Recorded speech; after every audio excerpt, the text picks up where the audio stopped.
In this session, we talk about the different modes of operation of evaporators. Evaporators can be used as single effect, meaning that only one evaporator is used. Steam typically saturated is used for heating, and the pressure inside the evaporator is maintained in a way where the boiling point of the liquid is less than the temperature of the steam. It's assumed that the liquid inside the evaporator is well mixed so that the temperature of the liquid is at the same temperature at its boiling point. Also, the vapor produced and the liquid product, they are also at the same temperature T1, meaning corresponding to the boiling point of the liquid at the pressure of the evaporator. By using the saturated steam, the latent heat is transferred.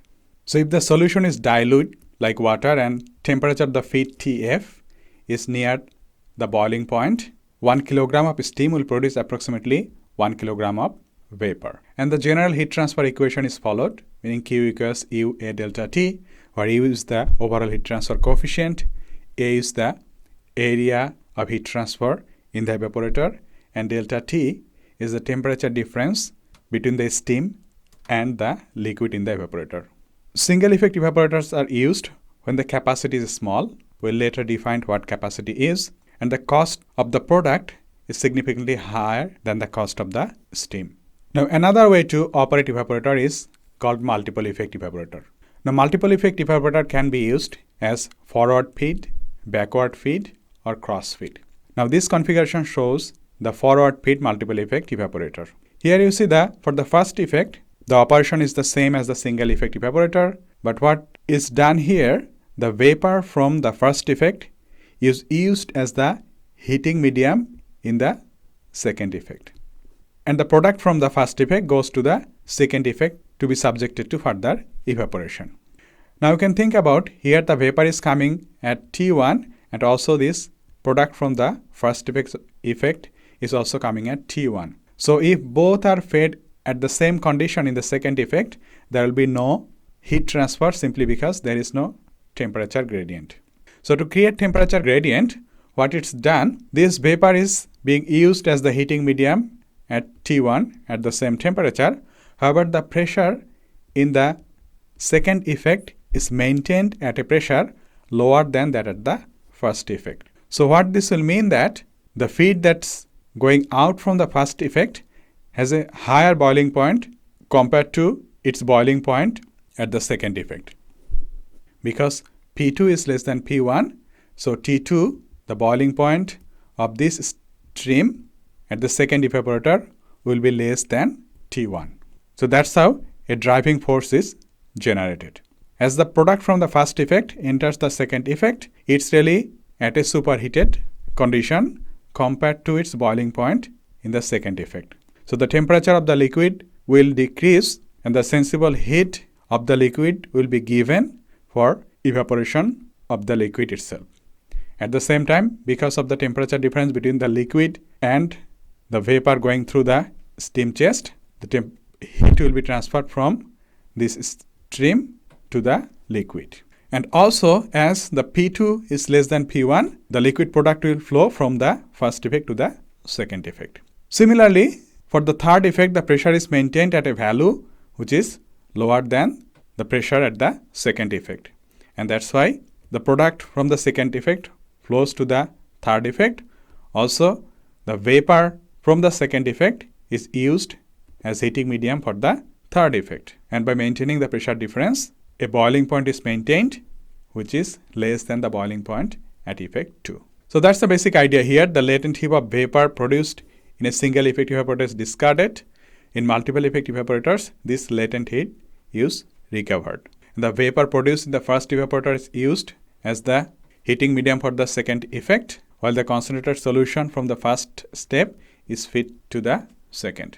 And as I mentioned, heat transfer is attained by operating the second evaporator at a lower pressure than the first one. The same mechanism follows for the second and third unit and so on. So if a 3-effect evaporator system is used, almost 3 kg of vapor can be produced per 1 kg of steam used. However, this requires additional units, which requires additional fixed cost. There will be a balance between the number of effects and the fixed cost. So in forward feed operation, the fresh feed is added to the first unit and flows to the next in the same direction as the vapor. And this configuration is suitable when the final product may be damaged at high temperature. So the feed, when it's at a less concentrated form, that's subjected to the higher temperature, and as the concentration increases, it's subjected to lower and lower temperature. So that has some advantage in terms of the product quality. Now another way to operate multiple effect evaporator is the backward feed multiple effect evaporators. So as you see in this case, the feed is coming from the last effect. So the coldest feed that comes into the last effect, and the concentrated product leaves the first effect. So this is the final product leaving effect 1.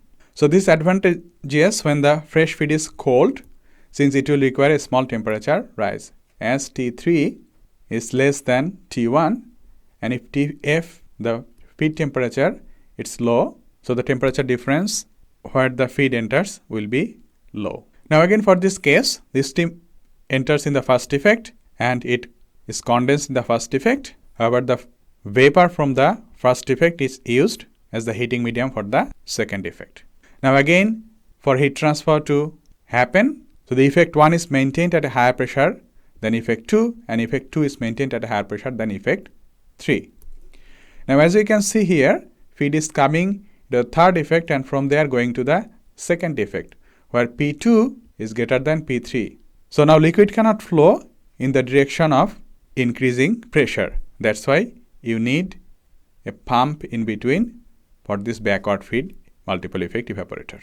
Now one case where the backward feed is advantageous when the concentrated liquid is viscous. So as the concentration increases, the viscosity increases. Now the high viscous liquid is subjected to higher temperature that will help in reducing the viscosity to some degree. That gives reasonable heat transfer coefficient. Now another option is what is called this parallel feed multiple effect evaporators. In this case, as you can see, the feed enters at every effect and it leaves at every effect. So the feed doesn't move from one effect to another. However, the vapor from the first one is fed to the second one, and the vapor from the second one is fed to the third one, and that's how it goes on. So the feed is introduced at every effect and the concentrated solution is withdrawn from each effect. This configuration is suitable when the feed is almost saturated and solid crystals are the product. So if there is crystallization, moving the feed from one effect to another becomes an issue, and that's why the product is collected from each effect. So in summary, evaporators can be operated as single effect or multiple effect.